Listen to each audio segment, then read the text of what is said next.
आपके एक बार video share करने की बदौलत अल्लाह ताला ने इन माजी को रोजगार दे दिया। सारा पहले कैसा था, अब ये टूट गया। ये हमारा पहला दिन था जिसमें हमने इस पोसीदा कमरे को तोड़ने के बाद वहाँ सामान पहुँचाना शुरू कर दिया। हम इस काम को बहुत जल्दी खत्म करना चाहते थे ताकि इन माजी को रोजगार मिल सके। कुछ मटेरियल हमने रात गए तक पहुँचाया, जबकि ईंटें हमने दूसरे दिन पहुँचाना शुरू की। ईंटें उतारने के बाद हमारा दूसरा काम चुनाई करना था और 2 मिस्त्री 2 मजदूरों के साथ हमने पहले ही दिन काफी काम मुकम्मल किया।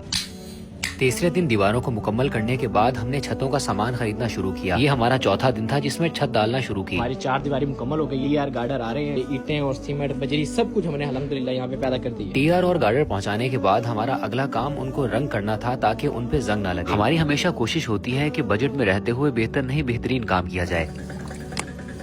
चौथे दिन सुबह सवेरे हमने टीआर गार्डर को रंग कर दिया ताकि उनको इस्तेमाल किया जा सके। आज यार चौथा दिन है और हमारी छत है, इसके गार्डर हमने रखना शुरू कर दिए हैं। गार्डर रखने के बाद हमारा अगला काम छत की पैमाइश करना और उसके बाद ईंटें पहुंचाना था।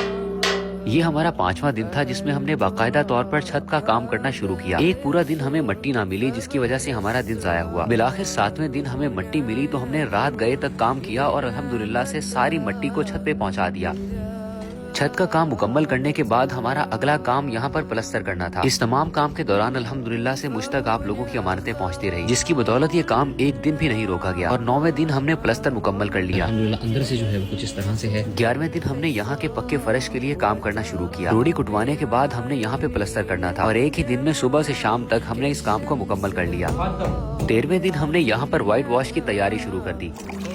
अगर आप भी इसी तरह से इंसानियत की खिदमत करना चाहते हैं तो आप मेरी टीम को ज्वाइन कर सकते हैं। अभी हम यहाँ काम कर रहे थे कि मुझे गली से कुछ आवाजें आई। जिनका कर्ज देना ये वो लोग। मुझे ये देखकर बड़ी तकलीफ हुई कि अम्मा जी ने कुछ पैसे उधार लिए थे जो लौटा न सकी थी। अम्मा जी को दोबारा से उनके पैरों पे खड़ा करने के लिए अल्हम्दुलिल्लाह से हमने बाजार जाकर उनके लिए सामान खरीदना शुरू किया।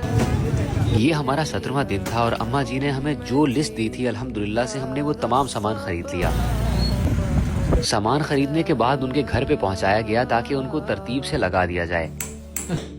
यकीन कीजिए कि अगर हम सब लोग मिलकर इसी तरह से काम करते रहें तो कहीं न कहीं हमारी वजह से मुआशरे में फर्क जरूर आएगा। अब से आप लोगों ने चीज ना यहीं से लेनी है, ठीक है? अभी हमारा यहाँ पे काम मुकम्मल ना हुआ था कि बच्चों की कतार लग गई। इस तमाम वक्त के दौरान अम्मा जी की खुशी नाकाबिले बयान थी। वो हम तमाम लोगों से किस कदर खुश थी अपने कानों से सुन लीजिए। अम्मा जी अल्हम्दुलिल्लाह अपना जड़ा है पूरा कमरा भी बन गया है। मुबारक होवे, अल्लाह तुहानू खुशियां नसीब करे। अल्लाह ने सब कुछ मैंने दिता, कोई कमी को नहीं। का तो बात खुश होना हमारे से, बड़ी खुश खुशी रहना है ना पुत्र, मैं बड़ी खुश। दुआएं करनी है। जो गरज नहीं टूट रहा है, लोग जो है ना वो यहाँ पे आ रहे हैं। मैं बेवा तो मैंने बच्चे यतीम है, मैंने सहारा थोड़ा बड़ा। अम्मा जी अल्हम्दुलिल्लाह से बहुत खुश है, हमारा साथ देते रहे। हम इसी तरह से लोगों को रोजगार भी करवा के देते रहे, लोगों को पक्की छत भी देते रहे और अपनों का बहुत सारा ख्याल रखिएगा।